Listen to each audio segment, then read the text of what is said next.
Director Suresh சங்கையாவுடைய இயக்கத்தில் யோகி பாபு நடித்து வெளிவந்திருக்கக்கூடிய படம் தான் கிணத்த காணும். படத்தோடைய டைட்டிலே வந்து நல்லா டிஃப்ரெண்ட்டாக கேட்சியாக இருக்குல்ல. படத்தோடைய ஒன்லைன் என்ன பார்த்தீங்க அப்படின்னா, யோகி பாபு இருக்கக்கூடிய கிராமத்தில் ஒரு சொட்டு தண்ணி கூட இல்லை. யோகி பாபு வந்து ஒரு பொண்ணை லவ் பண்ணுறாரு. தண்ணி கூட இல்லாத ஊருக்கு உனக்கு எப்படி நாங்கள் வந்து பொண்ணு கொடுக்குறது அப்படின்னு சொல்லிட்டு பொண்ணு கொடுக்காம போயிடுறாங்க. சரி ஓகே, இவர் தண்ணியை வந்து நம்ம வந்து கொண்டு வந்துடலான்னு சொல்லிட்டு இவர் வந்து கிணத்தை தோண்ட ட்ரை பண்ணுறாரு. ட்ரை பண்ணி போர் போடலான்னு ட்ரை பண்ணும்போது தான் வந்து பார்த்தீங்க அப்படின்னா, கிணத்துக்கு அடியில் ஒரு பெரிய டைனோசருடைய எலும்பு வந்து கிடைக்குது. இதை பார்த்த யோகி பாபு வந்து ஷாக் ஆகிறாரு. இந்த டைனோசர் எலும்பை வந்து விற்று பணக்காரன் ஆயிடலாம் அப்படின்னு நினைக்கக்கூடிய இந்த ஊர் தலைவர் ஒரு பக்கம். அதுக்கப்புறம் இந்த கண்டுபிடிப்பை வந்து பார்த்தீங்கன்னா இன்னும் அடுத்த லெவல் கொண்டு போயிட்டு அவங்க டிபார்ட்மெண்ட்டுக்கு பெருமை சேர்க்கணும் அப்படின்னு நினைக்கக்கூடிய ஆர்காலஜிக்கல் டிபார்ட்மெண்ட் ஒரு பக்கம். இன்னொரு பக்கம் யோகி பாபு எப்படியாவது தண்ணியை வெளியே கொண்டு வந்து கல்யாணம் ஆகிடாதா அப்படின்னு சொல்லிட்டு ஏக்கத்தில் இருக்கக்கூடிய யோகி பாபு ஒரு பக்கம்.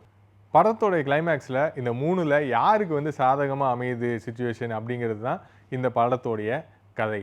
படத்தோட ரிவ்யூவை பற்றி பார்த்தோம் அப்படின்னா, இந்த படத்தோடைய டைரக்டர் கிடாரின்னு ஒரு கருணை மனு அப்படிங்கிற ஒரு படத்தை இதுக்கு முன்னாடி எடுத்திருக்காரு.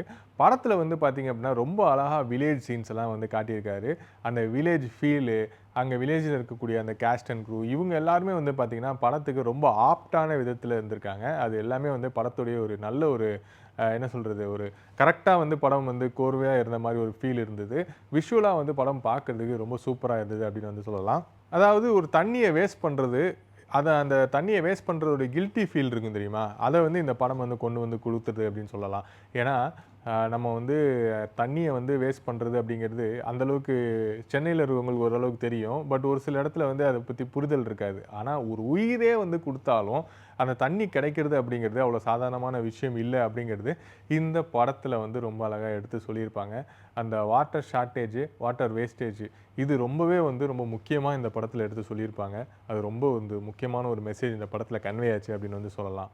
அது மட்டும் இல்லாமல் ஒரு முக்கியமான பாயிண்ட் ஒன்று சொல்லியிருப்பாங்க. அதாவது ஒரு போர் போடுறதுக்கும் ஒரு கிணறு தோன்றதுக்கும் ரொம்ப டிஃப்ரெண்ட்டான ஒரு விஷயம். அதாவது போர் அப்படிங்கிறது வந்து அது வந்து ஒரு ஈக்குவாலிட்டி கிடையாது. கிணறு அப்படிங்கிறது தான் எல்லாருக்கான தண்ணி அப்படிங்கிறது பொது உடைமை தானே. ஸோ அது வந்து கிணறுக்கும் போருக்கும் இருக்கக்கூடிய அந்த டிஃப்ரெண்ட்டை ரொம்ப அழகாக வந்து படத்தில் சொல்லியிருப்பாங்க.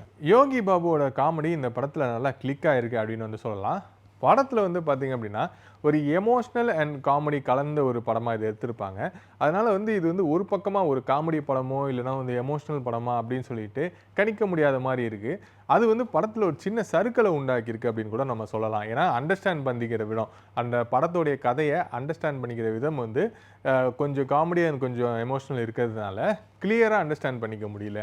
அது வந்து ஒரு சின்ன ட்ராபேக் அப்படின்னு வந்து சொல்லலாம். படத்தோடைய பாசிட்டிவ்ஸ் என்ன அப்படிங்கிறத பார்ப்போம்.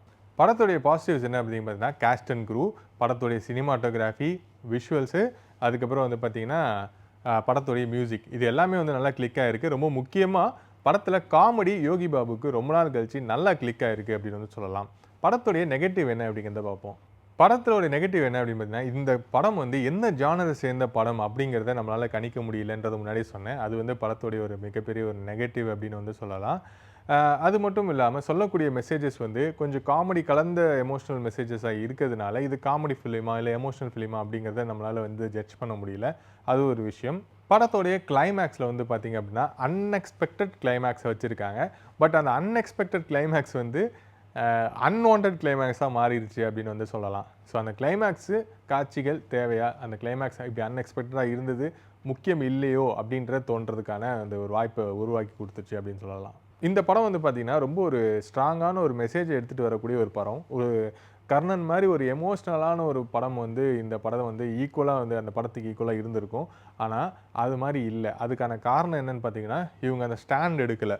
அதாவது எந்த பக்கம் நிற்க போகிறாங்க, காமெடி பக்கம் நிற்க போகிறாங்களா இல்லை எமோஷனல் பக்கம் நிற்க போகிறாங்களான்ற ஸ்டாண்ட் எடுக்காத காரணத்தினால இந்த படம் அந்தளவுக்கு அந்த எக்ஸ்பெக்டேஷனை அந்தளவுக்கு போகக்கூடிய ஒரு படத்தை வந்து அப்படி கொஞ்சம் இழுத்து விட்டுருச்சு அப்படின்னு வந்து சொல்லலாம். அது படத்துடைய சின்ன மைனஸ்.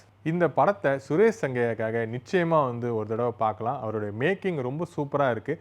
அவர் வந்து இப்போ நம்ம கூட இல்லை அப்படிங்கிறது நம்ம எல்லாருக்கும் தெரிஞ்ச ஒரு விஷயம். ஸோ அந்த ஒரு விஷயம் வந்து பார்த்திங்க அப்படின்னா ஒரு சோகத்தை அளிக்கக்கூடிய ஒரு விஷயமா இருந்தாலும் அவர் கிரியேட் பண்ண இந்த படம் வந்து டைரக்ட் பண்ண இந்த படம் வந்து ஒரு நல்ல படமாக அமைஞ்சிருக்கு. இந்த படம் வந்து பார்த்திங்க அப்படின்னா ஒரு காமெடியை கொடுக்கக்கூடிய ஒரு படமாக இருந்தாலும் சிந்தனையை தூண்டக்கூடிய இன்னொரு படமாக அமையும் அப்படின்னு சொல்லிட்டு நான் நினைக்கிறேன். அதுதான் வந்து என்னுடைய ஒரு பொதுவான கருத்து.